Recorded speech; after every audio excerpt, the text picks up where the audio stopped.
It gives me a great pleasure to introduce a wonderful composer who is now with us in Las Vegas, University of Nevada, Diego Vega. And we will be presenting his first, what I call solo recital. It's actually a composer's window, and all of his works. And he curated it himself, which means that he chose the music. And we would like to introduce Diego at this point to you. And I will ask him a few questions, hopefully to elucidate what he as a composer is all about. He was born in Colombia, received his training there, so he became a mature individual there, and then he came to the United States to complete his education and is now teaching at University of Nevada, Las Vegas. Diego, welcome. Thank you, Virko. Thank you so much for... First of all, the first question I'd like to ask you is, when did you begin to get interested in what we would refer to as different stages of the avant-garde? In other words, refer to really as the hardcore modernists, right. know, when you think about, Schoenberg particularly. Right. And, well, I was aware of Schoenberg's works since I was in high school, but I must confess I was not that interested in high school. And during college years, of course, we had to analyze some. We analyzed Opus 33A from Schoenberg, and we analyzed Opus 27 Weber, and and thanks to those analyses and to having an excellent pianist in my college who would sight read or read really well those and show us aspects beyond the pitch and rhythmic organization, I began to be very interested in Schoenberg and Weber. Not so much as the aesthetic that I would like to follow, but as the beauty of the construction, and there was something very interesting about the expression that those pieces would accomplish. But it was more like my college homework that I went through them, and we had to compose in the style of them, so I had to compose one piece in the style of Opus 33A, it was a short piece, and I had to compose a couple of pieces in the style of Opus 27. So we have to go through the entire thing of composing the row and composing in such a manner that it would work in certain manners, and in the case of the Opus 33, combinatoriality and all those things. So I became aware of those techniques, let's say, late in college. And as I think something that was very productive was there were like two teams, groups of composers in my college, one of which was with me were like the neoclassical, neo-romantic people, so we were interested, as I said, in Shostakovich and Prokofiev and Bartok and Stravinsky. And then there was the other group that we were fighting all the time. We were very good friends, but we were in class with just fights, They were all Xenakis, Stockhaus, and Berio, Nono, Boulez. And so we were fighting all the time and making fun from each other, but they were very passionate discussions between those two groups, and we're still very good friends. We still fight, but it was that very... It's very useful, It's useful to have that. Extraordinarily because useful. we were trying to make our case and defend our aesthetic and our path, and so that was very good. And thanks to one of them, a very good composer friend of mine who lives in the United States, and she was very avant-garde in electronic music. And thanks to her, I analyzed... She had the score of Lontano by Ligeti.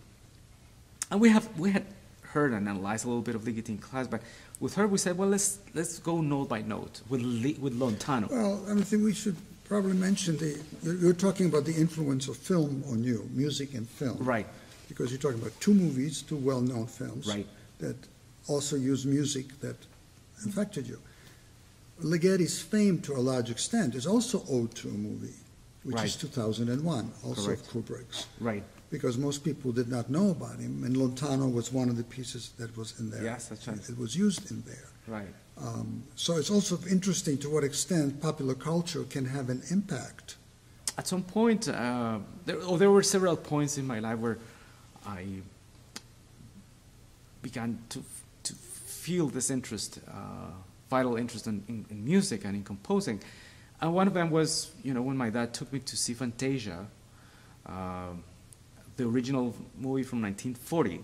He took me when I was about 12. So one of the theaters in Colombia, in Bogota, which is my city, in Bogota, they were showing it. So he took me there because he loved the movie when he watched it. And so he took me there, and that was the first like very meaningful movie that affected me. And I was not aware of soundtracks, so what I asked my dad after the movie is like, please buy me all those records, or how can we find that music? I want to hear it again. I remember Nutcracker and the Rite of Spring and the Bach, the Toccata and Fugue in D minor were like those pieces that were striking at the beginning. And I developed some, like 2 branches of like taste, one for Tchaikovsky, so I followed Overture 1812 and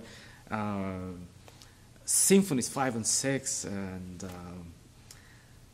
and on the other hand, Bach was like big for me. And I was beginning at that point to do some like 2-part, 3-part inventions.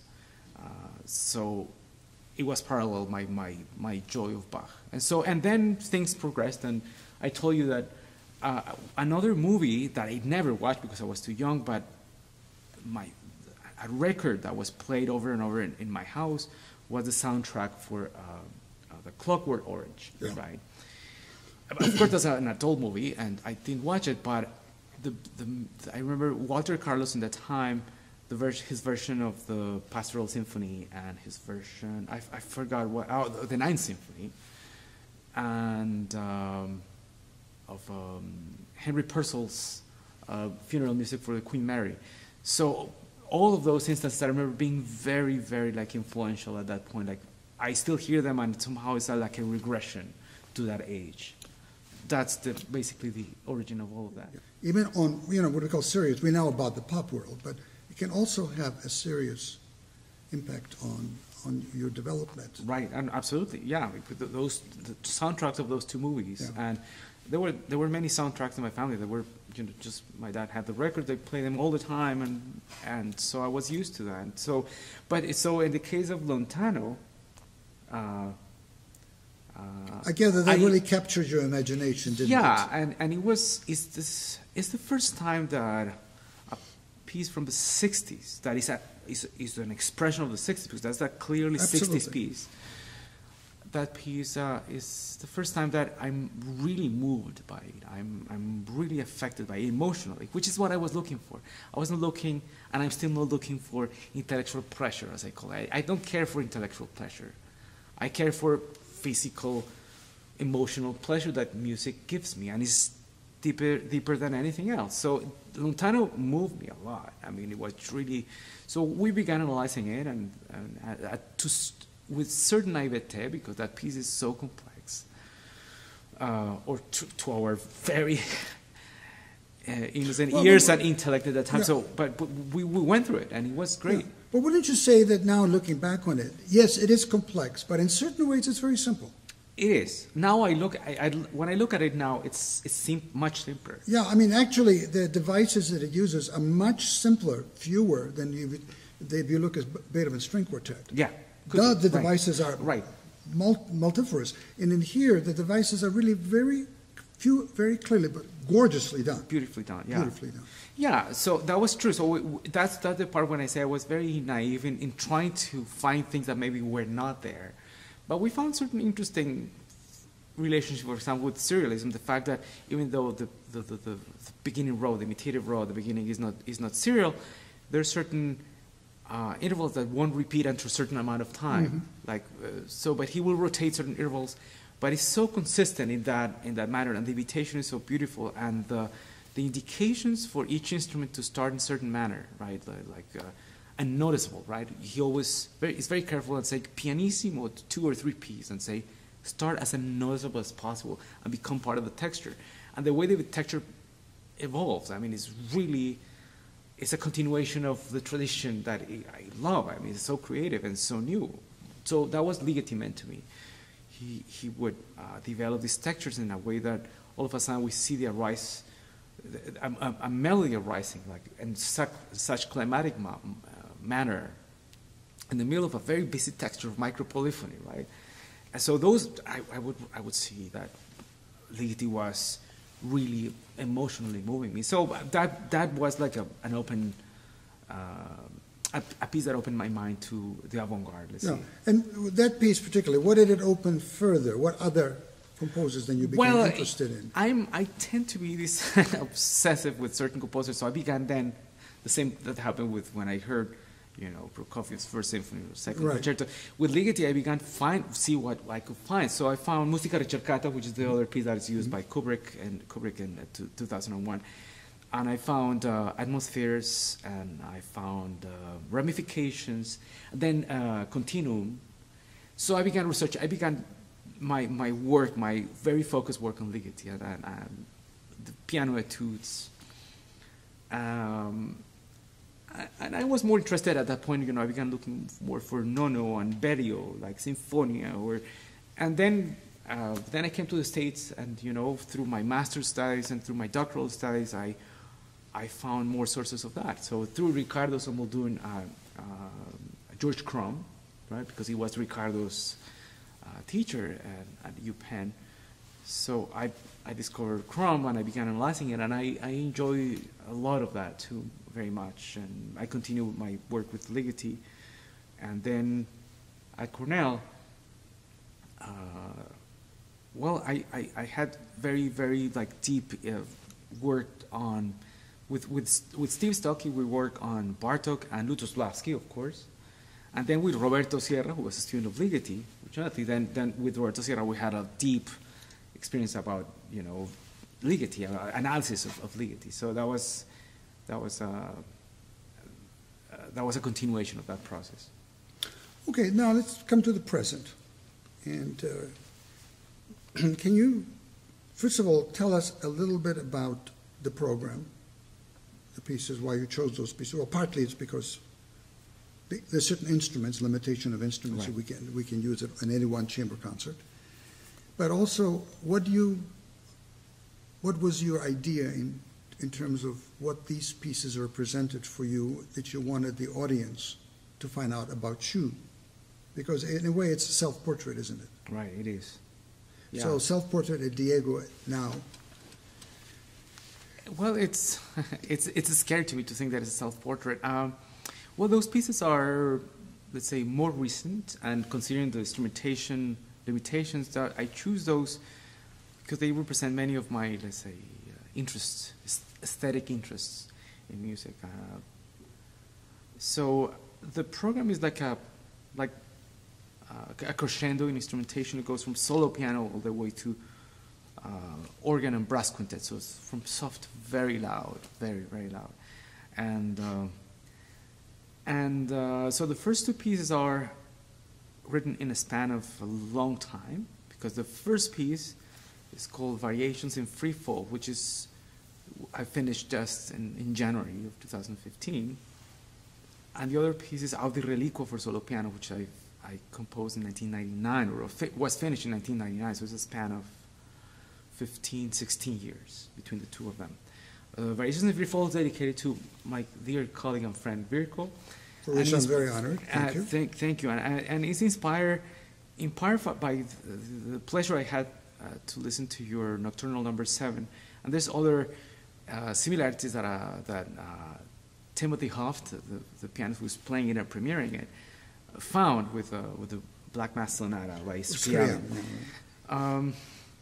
And other pieces. I mean, but those two pieces, one, Audi Reliquo explores a lot of my interest in acoustics and in resonance, and that's where the name comes from. And it uses also some folk rhythmic structures that I always have been interested in my life, specifically bambuco and mapale. And Variations in Free Fall I've never composed in that way, but there's an influence of Ligeti clearly, in the sense of having an incessant descent and chromatic descent. There's no note of the chromatic scale that is skipped in its constant descent. And an oral illusion we have discussed, which is the Shepherd tones, has influenced a few of my pieces actually, and two in the program.